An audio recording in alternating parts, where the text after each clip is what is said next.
All right, good morning, guys. Thank you so much for tuning in to our double header this morning.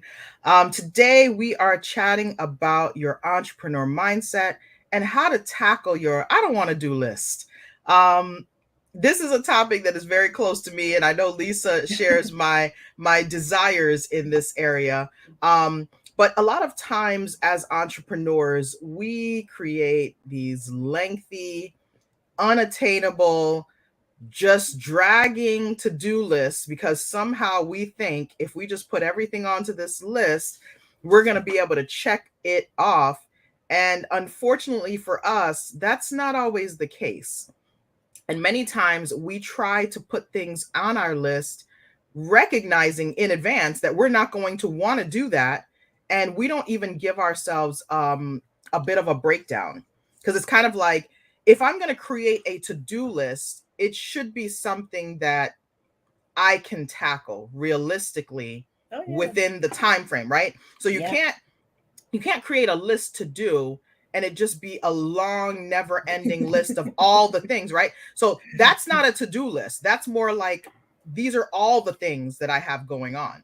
A to-do list is something that you ultimately should be checking some things off, Xing some things off, maybe moving some things around or prioritizing. And because as entrepreneurs, we have a wide range of things that we tend to be responsible for, we have to realistically approach these lists in a way that makes logical sense. So it's like, if I'm going to make a list for today, Friday, I can't put on the list things that I won't even touch until 2 weeks later. Right? Like, it has to be stuff that I need to get done right now. But when we talk about this I don't want to do list, many times we have things that we just can't even tackle. Because you And don't want to do it. but then it's like, well, why don't we outsource it, right? That's Might not be able to afford to outsource it. Just saying. I'm finding that to be less and less true. The more that I start to really analyze, and I think part of it is we don't organize our thoughts about how we get our work done. So we get paid for things, right? But we don't budget. So if you don't have a budget, how do you know what you need to have for different categories of things? Right. And I've gotten better with my budgeting, and I've gotten better with organizing my thoughts about, as cases come in and putting some money aside. But what happens when things happen and you don't have that budget and you don't have, anything tucked away because you had to use it for something else? There has to be some other alternatives, which we're going to talk about today. So the I don't want to do list is often those things that we probably shouldn't be doing anyway. They're probably the things that we should be automating or outsourcing, or breaking down into bits where it doesn't seem like a mountain. Absolutely.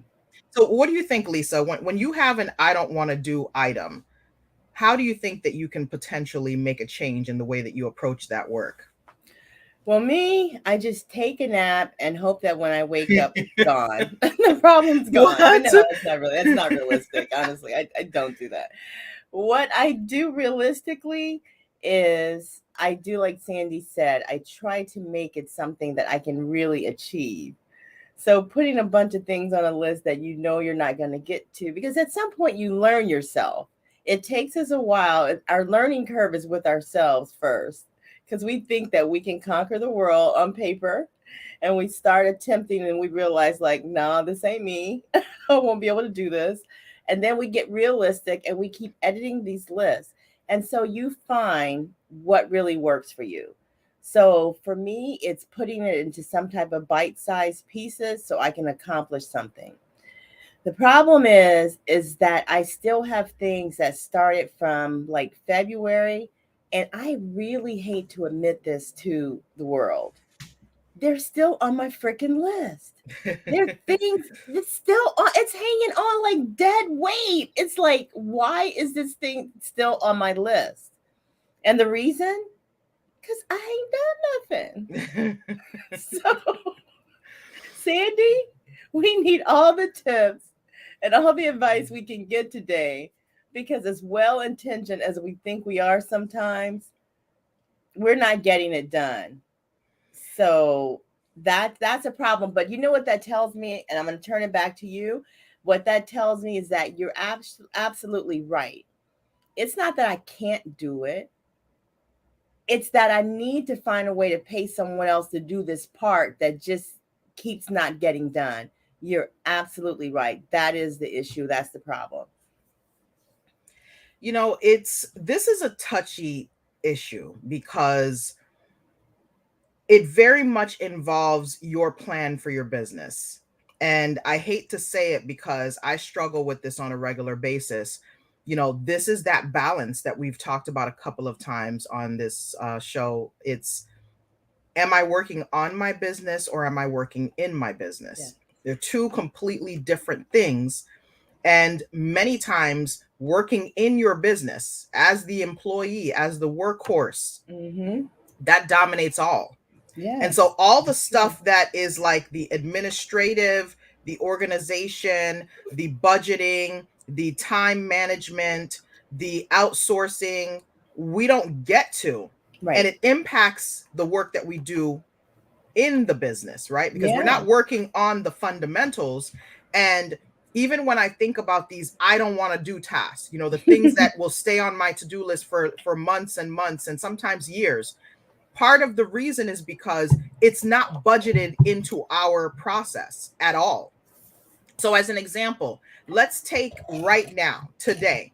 If you have certain things that you're trying to accomplish today, what have you done to budget out how you're going to get it done? Because if you have a big goal, like say Lisa and I have a lot of goals that we have set for ourselves, individually as well as collectively. You know, with LearnBiz, there's a lot of things that we want to do, but we can't just do all of them, right? So there has to be a way that we're taking bits and pieces of it and spreading it out over time. But the problem is most times we're just still going through the processes of everything that we have to get done. There's not really much left after we deal with our outside work and our personal lives to say, all right, you know, what did I do for LearnBiz, right? So it involves kind of strategizing how I'm going to fit it all in. You know, if you have a goal to do something in December, as an example, that goal shouldn't hit your desk in December in terms of you actively working on it, right?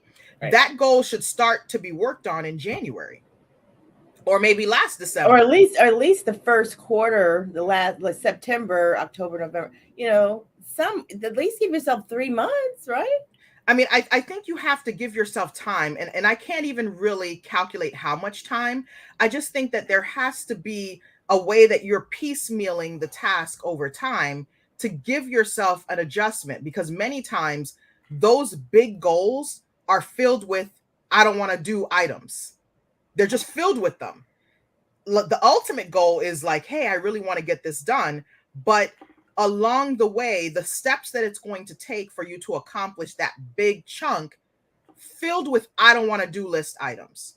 Yes. And if that's the case, then it becomes a question of how can I make it so that all of these items that I don't want to do become either a part of the process in a way where I'm not dealing with them, or I can break them down into small enough pieces that if I just do a little bit in increments, I can truly tackle it. I Because right think now you're I'm not right. tackling anything. I'm just sitting there saying, oh man, I can't get this done. And then it's still on my list months and years later. So I think the first step in my case is open the file. Just open it and just look at it. Look at the file, get used to it, make sure you get the passwords, get all the material you need, and just begin to look at these. These are some not my everyday things, but they're things that are important that I need to tackle. Right. So I need to just open the file, begin looking at the documents, and that's what I'm going to do. I'm going to start the whole baby step process, Right. little baby steps, because just saying do get months 1 through 6 out of the way, and in 2 weeks, catch up no, forget that. It's not working like that. So I like that idea of taking baby steps. I will apply something that I used to learn a lot about in law school, which is, when we were attacking, for example, essays or fact patterns, there's a process called IRAC that we would have to do. We'd have to I break down the issue, love rule, Iraq. analysis, and Analysis conclusion. conclusion. Yes. But the problem was I always saw IRAC as here's a fact pattern and I'm just doing one IRAC, which is not true. In actuality, you're doing multiple IRACs for the different issues in a fact pattern, and then you're going to have a big result at the end. Yes. I could never process that. Really? Why? Because I was seeing things from the big picture instead of seeing all of the smaller pieces that make up the big picture. Right. So I apply the same thing in terms of the lists of things that we are trying to do. Each item in your list has its own checklist. And if you can't approach it from that point, this is where you're going to get tied up in this, man, I don't really want to do this. Man, I don't really want to take that first step. Man, I don't really want to, because you're not approaching it from, it's not one check item on my list. It's actually multiple items that form that one. So I would say a strategy that we have to, utilize in our whole process is saying to ourselves, all right, what are the big picture items that I need to get done? That should be a list. But after I've done that master list, each of those items should have their own lists and timelines. And the best way to figure out what is going to be your task versus the I don't want to do task is to consider, as you're making money throughout your time frames, you have to put something aside. Yes. It doesn't matter how small, but you have to put something aside, because the only way you can get to the point to afford someone to take over those I don't want to do items, or a system that you can pay to do those items, you have to create a lane for it. And it's not going to happen organically. It's something that you have to be intentional and say, this is something I want to do. Mm-hmm. This is how much it's going to cost me, my time. This is how much it's going to cost me dollar time, right? And how do I get there? Like, how much am I going to need to break down over a period of time? I like to look at things in quarters, like you were saying earlier. Mm-hmm. Every quarter should have some type of objective of what I'm going to get done. In particular, if it's a very big task, like you and I have a goal of doing some, larger scale events. It's going to take some time, right, to get to those things, because all of the little nuances are the hardest part to get done. And the big picture, of course, we can set a date and time and all that stuff, but everything that goes into it, you gotta work toward it. Yeah. You gotta work towards it. Yeah. So what are some things that you do, Lisa, when you have like really huge items and you're trying to just get it done? Well, I do like lists. I really do like lists. Now I haven't done what you just suggested, like kind of like lists within lists, but I will write down the big picture. And then I will begin to tackle those lists. The problem is that what I do is I always prioritize. So I don't necessarily write the list in terms of the order I'm going to work on it.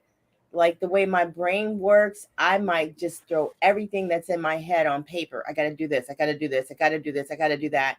It might be personal stuff in there. It's business stuff. There's crossover stuff. There's media, social, but it's all on paper now. And then I go back. I don't rewrite the list. I'll just put an A, a B, or a C next to it. So then all the A's are the things that I need to work on first, right? Then all the B's, and then all the C's. And so out of all the A's, you got to think like, okay, you still have to prioritize that. Which one of all the A's do you work on first? So then I'll do like an A1, A2, A3, a B1, but you see what I'm saying? And I'll break my list down that way. So then when I start with A1, I'll start working on that. Depending on what that is sometimes, Sandy, I think my problem is I don't put a time frame on how long I'm going to work on that thing. Right. That one thing could technically, really, it could take me a day, depending on what I'm working on. So if the first thing can take 4 or 5 hours, that's already a problem for me, because those things keep getting moved back to the next day because I'm not getting to them. What I've learned to do not only do I have to categorize what I'm working on, I have to allocate time. And Right. I think that's been one of the things that I've had to learn, not just make the list, but also put how long you going to work on this one thing today. I can only give you an hour today on this. Right. I'm going to work on you for the next half an hour. You get an hour, you get a half an hour, you get 15 minutes. That's the last piece that I've started adding to kind of help myself. Okay, Oprah, you get a car, you get a car, you get a car. You know? So I think you and I have very similar styles when it comes to, like, making that master list. One of the problems that I have is that master list never ends. And so when I talk about budgeting, I don't just talk about budgeting the financials. I'm talking about budgeting time as well. And I find that I'll write all these things and just keep writing all these things, but it's not realistic that you're going to get a long list of things done. For me, I don't know about other people, but it's not realistic that you're going to get a long list of things done. As an example, today is Friday. I have to go to the bank and deal with some nonsense. I have to go to the post office and shell out some things for my clients. I have a couple of meetings in between all of that. It's not realistic for me to think that if I have some long items on my list that it's going to get done. It's just not. Now, thankfully today, my intern is checking in. She's going to do a couple things. So I might be able to say to her, hey, here are a couple of smaller items. Because, your master list is composed of everything. Like you said, personal stuff. Yeah, I got to pay this bill. I got to do that. I got to go here. I got to prepare for this. I got to buy that. But intertwined in between that is big items where it's like, oh, I got to do all of this stuff. Yeah. So it's like you have to find little ways to say, how can I offset that some way, shape, or form? Yeah. Example, I'm going to the bank. I know they're going to be wasting my time, as they always do. We're going to talk about banking. We have to do a show on banking because I want to educate us on how to deal with these banks, because they are just a pain in the behind. I'm not going to digress. But while I'm sitting at the bank, I'll likely record some content. While I'm sitting at the bank, I'll likely check a couple of emails. While I'm sitting at the bank, I may even post a couple of things. Because lately what I've been trying to do is be intentional about some of my in-between time. So if I'm somewhere doing something that doesn't require my attention, maybe I'm waiting for something, I've made my commitment to say, I'm going to check all of my social media, whether it be LearnBiz, Civility Wins, my Spectrum Law, my personal, and I'm just going to find ways to add some things, whatever it may be. It could be something really tiny. But I've noticed those little things help. If it's on LinkedIn, inviting more people to follow, it helps. It boosts up your numbers. So now we can broadcast on LinkedIn and Facebook and here on YouTube. So I think it's finding different ways to break down your to-do list, and also maybe creating chunks of lists, right? So there may be a list that's very specific to, this is work that must be done by a certain date, right? So I might have some deadlines for today. That should be its own list, right? That's true. Because all I can get done is this stuff. Just today, right? Just today. We're then only I can have working on today. Then I can have some big picture stuff that has little small items that I can pull from in between my today, right? So I should have a little bit of a balancing act, because the whole thing about entrepreneur mindset is recognizing your strengths and weaknesses, recognizing your skills and abilities, not allowing yourself to be distracted by the things that make you feel, oh man, I didn't get that done. Right. That feeling, I didn't get that done. It's not a good feeling. It's just not a good feeling. But imagine the greatest feeling of saying, I checked off something off my list. That is a great feeling. Yes. But we often miss that feeling because we put too many things on our plate at one time. Yes. It's not realistic. You got to put the things on that you're going to get accomplished that day. Right. I mean, you can have a master list, but when you do the time allocation, if you're working for 8 hours and you got 21 hours of stuff to do between 8 and 5, you already know that list will be there tomorrow. So I'll give you an example of a way that I've worked to trick my mind into thinking that I've gotten more done than I've actually gotten done. So there was a period of time that I felt so backed up. I had called like 2 weeks of calls backed up. I had 2 weeks of tasks backed up. I was not going to be able to do any of it within a day or two. So what I started to do was I would have my assistant schedule my calls. So if I had 2 weeks of calls, she would start with the farthest calls and schedule them for appointments. Yes. Because then I'm now creating a budget of time for each client. So even though I can't speak to them today or tomorrow, I do have a defined time carved for them specifically. Alleviates a lot of weight, removes that anxiety of, oh my God, I have 5 people to call. No, I no longer have 5. I have 1 person to call today, first priority. And then I have maybe 2 people to call next week, and then 3 people to call the following week. So I spread that whole task out. The other thing that I've done to trick my mind is I create smaller lists of things to do. So as an example, I've already told you what my list is for today. But in addition to my list for today, I have that other list that says, here are some things that need to be done that don't have a timer on them, but need to be done soon, right? So they may need to be done within the next 2 weeks, but I'm not in my mind thinking today. Because when you see your list, the list represents now. It doesn't feel like, oh, I could do this next week. So you kind of have to kind of piecemeal your list a little bit. I think it would be great to just have a master list of a whole bunch of things that you need to do, and then you can break it down into smaller chunks. I used to have a little notepad that had like a breakdown of the to-dos for each day. So I would have my master list, let's say for the week or for the month or whatever period of time or the quarter. And then each day I would only have certain things that I could tackle, and I wouldn't go over that. And if there were things that I really, really wanted to get done, but I just couldn't, I would schedule time for those things. That's a good idea. It makes you feel like you're getting something done, but you're not really, because you're really spreading it out. You're saying, I'm going to be intentional today and put it aside, but I've attacked something. I've at least been intentional about I'm going to get it done. Yes. I know someone else, another colleague of mine, and I think we talked about this, just calendaring everything. So everything that you want to get done in that day, not only make a list, but put it on the calendar, because, the calendar also has the time blocks for, how long you'll be working or dealing with something. So I really do like what I have to get accomplished. I like to look at my calendar, see that it's there. Yeah. And by the end of the day, to see that it's gone or it's been completed, it feels really, really good. So if you got to knock it out, don't just make the list, put it on the calendar too. Calendar all those things. And I think that does help. It's just keeping all of these things top of mind. Right. And then one other advice I would give, if you see that you started a list in January and it's August, and that same damn thing is on the list in August, then you know that you have issues. You need to reevaluate. That would be me. I'm there.